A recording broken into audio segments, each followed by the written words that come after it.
Lines media Tamil நண்பர்களுக்கு வணக்கம். வணக்கம் சார். வணக்கம்.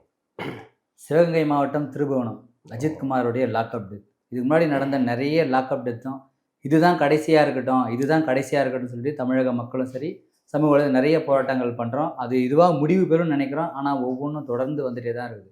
ஸோ இந்த லாக்அப் டெத்தில் நம்ம இதை பற்றி நம்ம நிறைய முன்னாடியே பேசணும். ஏற்கனவே நம்ம ஒரு காணொலியில் பேசியிருக்கோம். ஸோ இன்னைக்கு அதனுடைய வீரியம் அதிகமாக இருக்குது. இன்னைக்கு நிறைய பேர் களத்தில் வந்திருக்காங்க சார். எப்படி அதாவது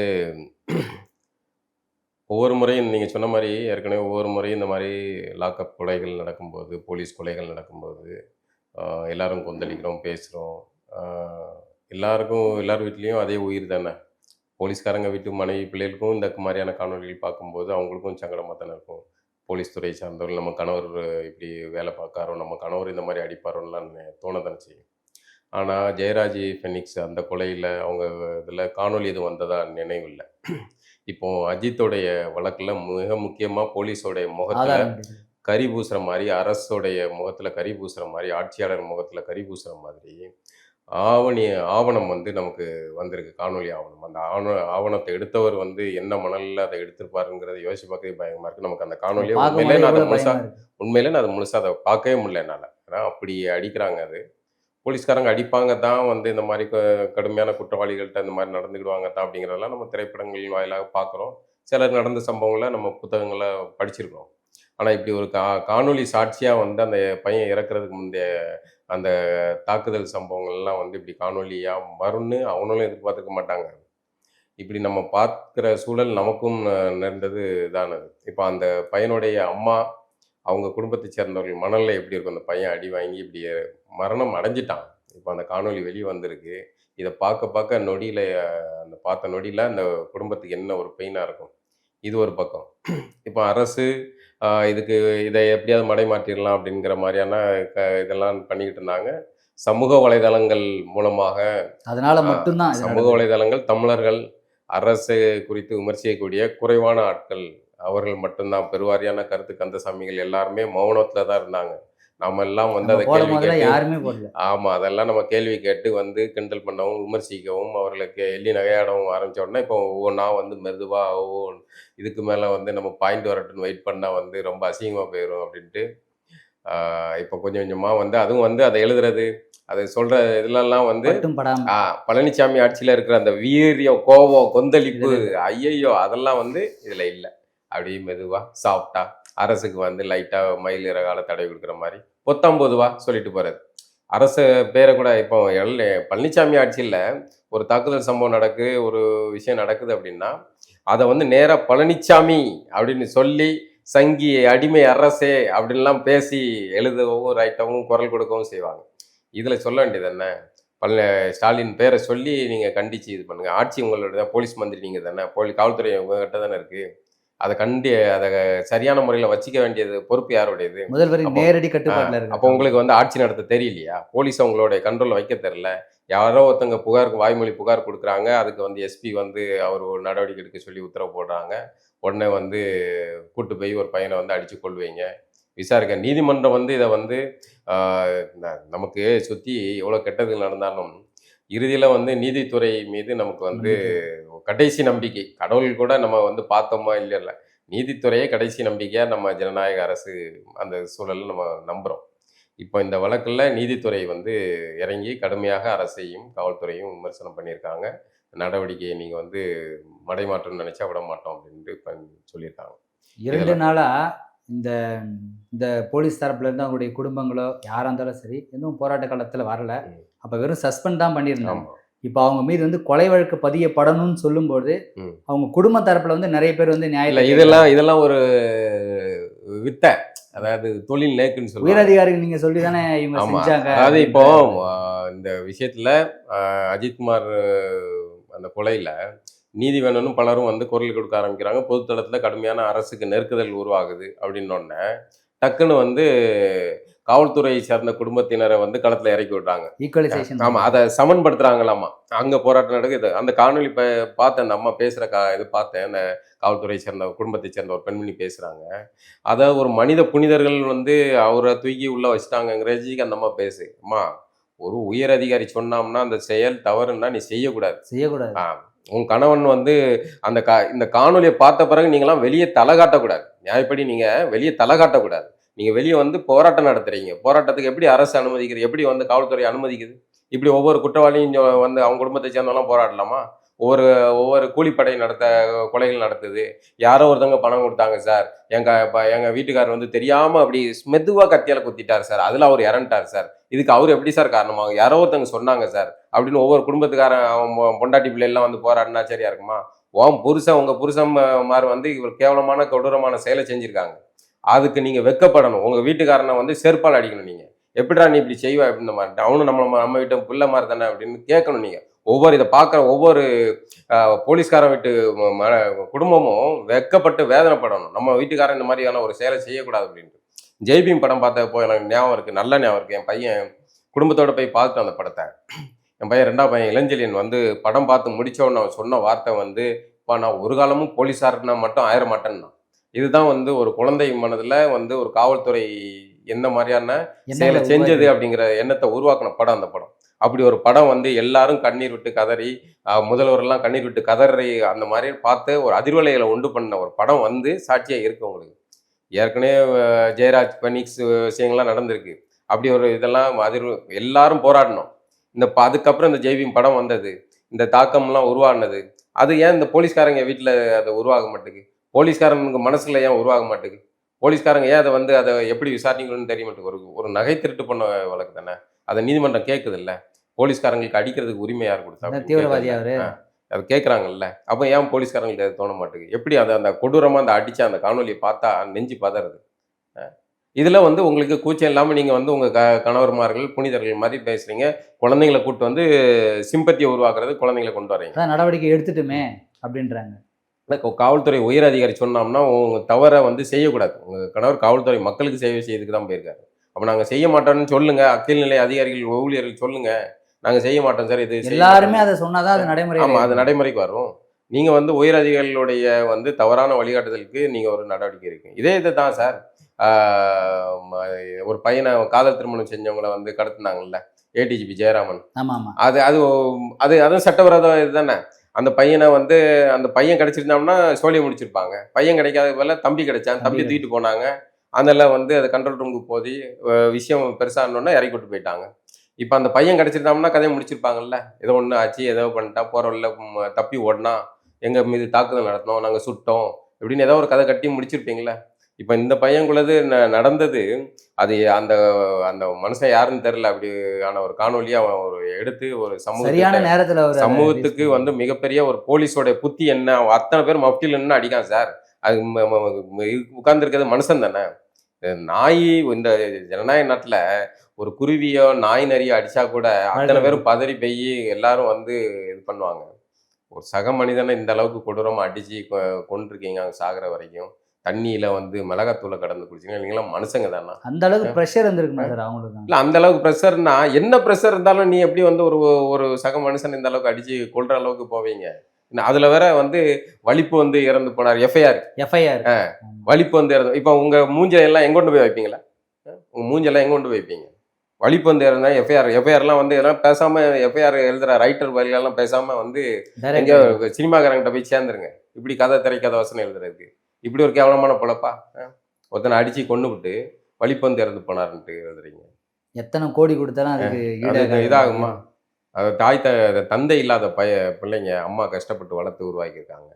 இதில் வந்து அவங்களுடைய மனைவிமார்கள் இப்படி வெளியே வந்து பேசுகிறத வந்து அரசு இது தவறான முன்னுதாரணம். நாளைக்கு இந்த மாதிரியான ஒவ்வொரு படுகொலைக்கும் அந்த குற்றவாளிகளுடைய குடும்பத்தினர் ரோட்டில் வந்து இறங்கினா அனுமதிப்பீங்களா? நீங்கள் அதை ஏற்றுக்கிடுவீங்களா? அப்போ இதை வந்து போலீஸ் வந்து சாதாரண இந்த மக்கள் மீது லட்டி சார்ஜ் இருக்கவோ இல்லை அடிக்கவோ அவங்களை துன்புறுத்துறதுக்கு சட்டத்தில் இடம் இருக்குதா? இல்லை அவங்களுக்கு போலீஸ் ஸ்டேஷன் பயமாவே இருக்கிறாங்க? சட்டத்தில் நீதிமன்றம் எப்பவுமே சரியாக தான் சொல்லுது. நீதிமன்றம் தான் தண்டனை வழங்குறதுக்கான இடமோ அதை விசாரித்து பண்ணணும். நீ காவல்துறையை சேர்ந்தவன் அதை விசாரித்து உங்கள் நீதித்துறையிட்ட அதிக இதை கொடுக்கணும், அறிக்கை தான் கொடுக்கணும். உன் வேலை அதுதான், விசாரணை செய்கிறது தான் உன்னோட வேலை. ஒன்று அடிக்கிறதோ தண்டனை கொடுக்குறதெல்லாம் இது கிடையாது.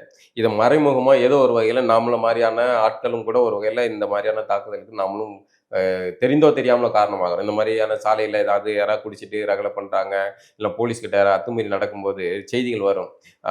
இளைஞருக்கு வந்து பாத்ரூமில் வழுக்கி விழுந்தார், வழுக்கி வந்து காலில் கட்டு போட்டு இருந்தார் அதை அப்படிலாம் நம்ம வரல. கடந்து போயிடுறது. அதெல்லாம் வந்து திட்டமிட்டு அடிச்சு உடைக்கிறது தான், திட்டமிட்டு அடிச்சு உடைக்கிறது தான். அதை அந்த செய்தியெல்லாம் நம்ம பார்த்துட்டு, ஏன்னா அது நம்ம அவங்க மேலே ஒரு வெறுப்பு இருந்திருக்கு அந்த மாதிரி செயலில் ஈடுபட்ட பசங்க மேலே.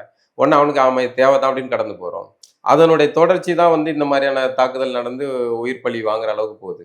அதை நம்ம எல்லாரும் கண்டிச்சு, இதுக்கு அடிக்கிறதுக்கு உனக்கு யார் உரிமை கொடுத்தா? அவனை நீதிமன்றத்தில் கொண்டு போய் ஆஜர்படுத்து, நீதிமன்றம் பார்த்துக்கிடும் அவனுக்கு என்ன தண்டனை உண்டோ சட்டத்தின்படி, இந்தியாவுடைய சட்டத்தின்படி இந்த குற்றத்துக்கு என்ன தண்டனை உண்டோ அதை நீதிமன்றம் கொடுக்கும். போலீஸோட வேலை அது கிடையாது. நீதி கொடுக்கறது உன் வேலை கிடையாது. நீ வந்து விசாரணை செஞ்சு அதை அறிக்கை கொடுக்கறது மட்டும் தான் உன்னோட வேலை. நீதி கொடுக்கறதுக்கு நீ யார்? நீதி மகானா? யார் நீங்க? அப்போ இதுதான் வந்து நம்ம வலியுறுத்தணும். இந்த மாதிரியான சின்ன சின்ன விஷயங்களை நம்ம கடந்து போகும்போது அது அஜித்குமார் மாதிரியான கொலைகளில் வந்து நிற்கும். இப்போவும் நம்ம வந்து என்ன சொல்லுவோம், இந்த கொலையோட முடிஞ்சு போயிடணும், இதோட இதாயிடணும் அப்படின்னு நம்ம நினைப்போம். ஆனால் இது வந்து காவல்துறையுடைய மனநிலை, அவர்களுடைய உளவியல்லே வந்து இதெல்லாம் மாறாத வரைக்கும் அவங்கள வந்து ட்ரெயின் பண்ணுறதே அடியால் தானே. அப்படியே அவங்க அடியால் தொடர்ந்து தான் டியூன் ஆயிட்டு இருப்பாங்க அதுக்கேற்ற மாதிரியே. அவங்கள பயிற்சிகள்லே அப்போ உங்களுடைய அடிப்படையே மாறணும். அடிப்படையில் மாற்றம் வராத வரைக்கும் இந்த கொலைகள் வந்து ஒவ்வொரு ஆண்டு இடைவெளியில் இப்படி நடந்துகிட்டு இருக்கும். 2020 ஃபெனிக்ஸ் ஜெயராஜுக்குள்ள நடந்துச்சு. அதுக்கப்புறம் விக்னேஷ் திமுக ஆட்சி வந்த பிறகு எத்தனை இது நடந்துச்சு, 24 எத்தனை எத்தனை இந்த மாதிரியான லாக்கப் கொலைகள் நடந்திருக்கு. அப்போ இதெல்லாம் சரி பண்ண வேண்டிய அவசியம் இருக்கு. அதில் இன்னைக்கு எனக்கு இந்த கொதிப்பான மனநிலைக்கு காரணமே வந்து அவங்க பேசுறாங்க. அவங்க என்ன அவங்க சொல்றது புரிஞ்சுக்க முடியுது. அவங்க குடும்பம், அவங்க மேலதிகாரி சொன்னாங்க, மேலதிகாரி சொன்னா விசாரிக்க தான் செய்யணும். சரி, அப்படியே இல்லீகலாக வந்து விசாரிச்சு என்னன்ட்டு நகை மீட்டு கொடுங்கன்னு சொன்னா அதை தான் செய்யணும். இப்படி மாடு அடிக்கிற மாதிரி அடிச்சு கொன்று போட்ட பிறகு நீங்க வந்து வெளியே தலை காட்டணும். நீங்க குற்ற உணர்ச்சியில் இதாகணும். இப்போ உங்க கணவர்கள் வந்து விசாரணைக்கு போயிருக்காங்க. விசாரணை சொல்லாமா இந்த அதிகாரி எங்களை சொன்னாரு, அவர் இப்படி அடிச்சு இது பண்ண சொன்னாரு, வாங்க சொன்னாரு அப்படிங்கிறத அவங்க சொல்லட்டும், விசாரணையில சொல்லட்டும்.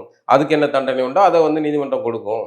நீங்க மேலதிகாரி தானே உனக்கு சொன்னா, மேலதிகாரி 4 பேர் உள்ள கை போகும்போது ஆட்டோமேட்டிக்கா இன்னொரு மேலதிகாரி இந்த மாதிரி ஒரு உத்தரவை என்ன போட மாட்டான்ல, செய்ய மாட்டான்ல. அப்போ இது நடக்கட்டும். நீங்க வந்து இப்போ அவங்க என்னமோ வந்து பெரும் கொடும் சிறையில கொண்டு போய் அடைச்சி விசாரிக்க இது பண்ணிருக்காங்க, கைது பண்ணியிருக்காங்க. இதான் அடுத்தடுத்து விசாரணை நடக்கும். அப்படியே நீங்க வந்து இவங்களை ஜெயிலில் தூக்கி போட்டா வந்து மற்ற குற்றவாளிகளை மாதிரி கரண்ட் கம்பிலியா கடிச்சு சாக போறாங்க. நல்ல சாப்பாடு, சிக்கன் மட்டன்னு நல்ல சாப்பாடோட உங்களை செழிப்பா யாரும் அடிக்க போறது சக காவலர்கள் தான் சிறப்பாக தான் கவனிச்சு வைப்பாங்க. ஆக தயவுசெய்து உங்களை மாதிரி இந்த மாதிரி ஆளுகள் வெளியே வராதீங்க. முதல்ல இந்த மாதிரியான பணியில் இருக்கிறவங்க தங்களுடைய குழந்தைங்களுக்கு இந்த மாதிரியான செயல்களை செய்யக்கூடாது அப்படிங்கிறத கற்பிக்க வேண்டியது அவசியமானது. இது நம்ம அவங்க மேலே காவலர் மீது தனிப்பட்ட வெறுப்போ இதெல்லாம் கிடையாது. அது ஒவ்வொரு சக உயிர்கள் தானே, ஒவ்வொரு உயிரும் நம்ம உயிரை மாதிரி தானே. அவங்க எல்லாருக்கும் இந்த வழி இருக்க தானே செய்யும். அது அப்போ நீங்கள் வந்து உங்களுடைய பிள்ளைகளுக்கு சொல்லிக் கொடுங்க. அப்பா செஞ்ச மாதிரி செஞ்சிடாதீங்க அப்படின்னு சொல்லுங்க. தவறு செய்கிறது மனித இயல்பு. நான் இவ்வளோ பேசுகிறேன், நானும் கூட ஒரு தவறு செய்வேன். அப்போ நான் ஒரு தவறு செஞ்சுட்டேன் மாட்டிட்டேன் அப்படின்னா என்னுடைய பிள்ளைங்க வந்து என் தந்தை செஞ்ச மாதிரி செய்யக்கூடாது அப்படிங்கிற சிந்தனை தான் வரணும். அப்போ நான் ஒரு தவறு செய்கிறேன், நான் திருந்தணும். காவல்துறை திருந்த வேண்டிய காலகட்டம். இதை வந்து அரசு வந்து ஸ்டாலின் அரசு இந்த ஆட்சி முடிய போகுது. இதெல்லாம் இந்த அறிகுறியெல்லாம் பார்க்கும்போது இந்த ஆட்சி வந்து சுவாகா தான் நினைக்கிறேன். ஏன்னா இப்படி தான் 2020 பழனிசாமி ஆட்சியிலையும் அடுத்தடுத்து இந்த மாதிரியான சம்பவங்கள் நடந்துச்சு. எல்லாருக்கும் எல்லாருக்கிட்டையுமே வெறுப்பு, இந்த ஆட்சி மீது மக்கள்கிட்ட வெறுப்பு தான் இருக்குது. இவங்க வந்து 4 ஷூட்டிங் வச்சு கேமரா வச்சு மோடிஜி அங்கே டெல்லியில் அவங்க எப்படியோ அதே மாதிரி இவங்க லோக்கல் அவர் அங்கே எப்படி கேமராவோடு சுற்றுறாரோ அதே மாதிரி இவங்களும் கேமரா மாதிரியே சுற்றிக்கிட்டு 4 ஷூட்டிங்கு எடுத்துகிட்டு வீடியோ போட்டுட்டு அதெல்லாம் முடிச்சிட்டா போதும் அப்படின்னு நினைக்கிறாங்க. ஆட்சியில் அடிப்படையில் இருந்து அரசு ஊழியர்கள் ஆட்சி காவல்துறை சார்ந்தவர்களுமே அவ்வளோ வெறுப்பில் இருக்காங்க ஒவ்வொருத்தரும். இந்த ஆட்சி விரைவில் வந்து வீட்டுக்கு அனுப்பப்படுறதுக்கான சூழல் நடக்கத்தான் போகுதுன்னு நினைக்கிறேன். இந்த தேர்தல் 2026 தேர்தல் அதை நோக்கி தான் போகும். சார், ஒவ்வொரு ஆட்சி மாற்றத்துக்கு அப்புறம் ஒரு 5 வருஷத்துக்கு அப்புறம் ஒவ்வொரு துறையும் வந்து அதை சீர் செய்வாங்க. அதுக்குள்ளே இருக்கிற நிறை குறைகள்லாம் கேட்டு அதை மாற்றுவாங்க. ஸோ அதில் யாருக்காவது தேவையா, மக்களுக்கு ஏதாவது தேவை இருக்கா, அந்த துறையில் ஏதாவது பார்ப்பாங்க. காவல்துறை வந்து தொடர்ந்து ஒரு 10-15 வருஷமாகவே வந்து அவங்களுக்கு சலுகைகளே இல்லை. அதாவது கீழ்மட்ட காவலர்களும் சரி சலுகைகளும் கிடையாது. அவங்களும் நிறைய மன உளைச்சலுக்கு ஆளாகிறாங்க. எல்லாருக்கும் ப்ரெஷர் இருக்கும், ஃபேமிலி சைடும் பிரச்சனை இருக்குது. ஸோ இந்த மாதிரியான விஷயங்களில் பாதிக்கப்படுறது அடிமட்ட காவல்துறையினர் அவங்க தான் வந்து பாதிக்கப்படுறாங்க. அவங்களுக்கு உளவியல் ரீதியாக அவங்களுக்கு ஏதாவது வகுப்புகள் எடுக்கணுமா, இல்லை அவங்க குடும்பத்தை சதி இந்த மாதிரியான ஏதாவது ஏற்பாடுகள் அதை கண்டிப்பாக செய்ய வேண்டியது. அது உளவியல் ரீதியான பிரச்சனை தான். இப்போ மேலதிகாரிகள் வந்து இவங்ககிட்ட கோவத்தை காட்டுறாங்க, வைக்காங்க, ப்ரெஷர் அதிகார மையம் ஒரு மேலதிகாரிக்கு ப்ரெஷர் கொடுக்கும். ப்ரெஷரை வந்து அந்த அதிகாரி கீழ்நிலை ஊழியர்கள் காவலர்களுக்கு கொடுப்பாரு. இப்போ அந்த கீழ்நிலை காவலர்கிட்ட வந்து யார் உரையாட வருவா? பொதுமக்கள் நேரடியாக சந்திக்கக்கூடிய நபர்கள் இந்த கீழ்நிலை ஊழியர்கள் தான், காவலர்கள் தான். நேரடியா ஒரு எஸ்பியோ மேல அதிகாரியோ நம்ம வந்து சந்திக்க போறது கிடையாது. அப்போ அங்க நடக்கிற ப்ரெஷரை இந்த காவலர்கள் வந்து தங்களை சந்திக்க வர்ற பொதுமக்கள்கிட்ட தான் வந்து அவங்க அதை காட்டுறாங்க. இதோடைய ரியாக்ஷன் தான் இது. அப்போ இந்த ப்ரெஷர், பணி சுமை, நேரம், அவங்களுக்கு விடுப்பு இல்லாத சூழல், அந்த அதிகமான பணி நேரம், தேவைப்படும் போது விடுப்பு கிடைக்காத சூழல், இது எல்லாமே வந்து குடும்பத்தோட நேரம் செலவழிக்கும். இது எல்லாத்தையுமே சரி செய்ய வேண்டிய அவசியம் இருக்கு. இப்போ சங்கம் இல்லாத ஒரே இது இவங்க மட்டும்தான். அவங்களுக்கான சங்கத்துக்கான உரிமை, அவர்களுக்கும் பிரச்சனை தானே. எல்லா ஊழியர்களுக்கும் சங்கம் இருக்கு. அவங்களுக்கும் ஒரு சங்கம் இருக்கட்டும், நியாயத்தை கேட்கட்டும். அதுக்கான உரிமையும் வரணும். இதெல்லாம் வந்து காவல்துறை கையில் வச்சிருக்கிற ஒவ்வொரு முறையும் ஆட்சி மாறினாலும் சரி, காவலர்கள் வந்து ஒரு அடியாளாக தான் வந்து ஆட்சியாளருக்கு மாறி மாறி இருக்கிறாங்க. அந்த சூழல் மாறணும். அவர்களும் ஒரு ஒரு பணியை, மக்கள் நலன் சார்ந்த பணியை செய்கிறாங்க அப்படிங்கிற மனநிலையோடு அந்த வேலையை பார்க்கணும். இல்லைன்னா இந்த மாதிரியான கொலைகள் நடந்துக்கிட்டு தான் இருக்கும். நம்ம சமூகம் வந்து பார்த்து உச்சி கொட்டிட்டு அடுத்த சம்பவம் நடக்கும்போது திரும்பவும் வந்து உச்சி கொட்டும். இதே தான் தொடர்ந்து நடந்துருக்கு. சார், இப்போ அதிமுக ஆட்சியில் நடந்த ஜெயராஜ் பெனிக்ஸ் வழக்கை வந்து இவங்க எதிர்கட்சியாக இருக்கும்போது போராடினாங்க. இப்போ இவங்க ஆட்சி நடக்கும்போது அவங்க போராடுறாங்க. ஸோ எந்த ஆட்சி மாற்றம் வந்தாலும் அது பிரச்சனை என்னமோ மக்களுக்கு தான் நடக்குது. அதில் எந்த மாற்றமும் கிடையாது. அந்த பிரச்சனை அவங்க காட்டுறதோ, அவங்க போராட்டங்களை படுறதோ, இவங்க போகிறதுங்க மாறி மாறி நடக்குது. இதுக்கு நிரந்தர சொல்யூஷன் என்னவா இருக்கணும்? இந்த மாதிரியான லாக்அப் டெத்துகள் நடக்கக்கூடாது, என்கவுண்டர்ஸ் நடக்கக்கூடாது, இந்த மாதிரி கையை காலை உடச்சி அனுப்புறது அந்த மாதிரி அனுப்பக்கூடாது. 75% மக்கள் இந்த மாதிரியான ஒரு 300 பேருக்கு மேலே ஜெயிலில் அனுப்புனதுல வந்து 75% பேர் வந்து பெட்டி கேஸில் தான் போயிருக்காங்க. பெரிய குற்றவாளியா வெளியே வரும். சின்ன சின்ன வழக்கில் போனவங்களுக்கு எல்லாருக்குமே இந்த ஸ்டேஷன்ல இருந்து அவங்க ஜெயிலுக்கு போறதுக்குள்ள அவங்க படுற பாடு மிகப்பெரிய பாடா இருக்குது. அது வந்து அவங்களுக்கு ஜெயிலுக்கு போயிட்டா நம்ம நிம்மதியா இருந்தல அந்த அளவுக்கு அவங்க மாறிடுறாங்க. இதுக்கான ஒரு சொல்யூஷன் என்ன? நிரந்தர தீர்வு இதுதான். அவங்களுக்குன்னு தனியா அவர்கள் உளவியல் சார்ந்த விஷயங்கள் எல்லாத்தையுமே ஆய்வு பண்ணி அவர்களை அடுத்த நிலைக்கு மேம்படுத்தணும். ஏன்னா காவல்துறையுடைய புத்தி ஆரம்பத்துல இருந்து வெள்ளக்காரன்ட்ட இருந்து அப்போ எப்படி நடந்துக்கிட்டாங்களோ அதே புத்தியோட தான் இன்னும் இருந்துகிட்டு இருக்காங்க. நம்ம ஜனநாயகம் ஆயிட்டு சுதந்திரம் அடைஞ்சு இவங்க நம்மளுடைய குடிமக்கள், நம்ம அண்ணன் தம்பிங்க, அந்த இதெல்லாம் இல்லை. காவல்துறைக்கு அவனை ட்ரெயின் பண்ணும் போதே அவனை ஒரு அடியால தான் ட்ரெயின் பண்றாங்க. ஆர்டர் வந்தா அடிக்கணும். அது முன்னாடி நிற்கிறது நாயோ நரியோ மனுஷனோ யாராவது. ஆமா, உத்தரவுக்கு கீழ்படி. இதுதான். இது எத்தனை படங்கள் வந்துருச்சு. ஜெய்பீம் படத்துல அவ்வளோ காட்டினாங்க. இவங்க குடும்பத்தை சேர்ந்தவங்களும் பார்த்துருப்பாங்கல்ல. அதை இப்போ ஜெய்பீம் பார்ட் 2 எடுங்க. பார்ட் 2 இந்த படத்தை, இந்த கதையை வச்சு எடுங்க. ஸ்டாலின் அவர்கள் மீண்டும் பார்க்கட்டும், இந்த படங்களை பார்க்கட்டும், பார்த்து கண்ணீர் விடட்டும். காவல்துறை மனசு மாறுதான்னு பார்ப்போம். இப்படி அடுத்தடுத்து படங்கள் எடுங்க. ஜெய்பீம் பார்ட் 2 எடுங்க. திரும்ப ஆட்சி மாறும்போது திரும்ப ஒரு சம்பவம் நடக்கும். பார்ட் 2, 3 எடுங்க. இப்படியே இதுதான் தொடர்ந்துகிட்டு இருக்குமா? நிலைமை மாறணும்ல. எல்லா துறையும் வந்து சீர்திருத்தத்திற்கு உள்ளாகும் போது காவல்துறையும் அதைக்கு அடுத்த கட்டத்துக்கு போகணும். அதை நோக்கி நகர வேண்டிய அவசியம். நன்றி சார். நன்றி.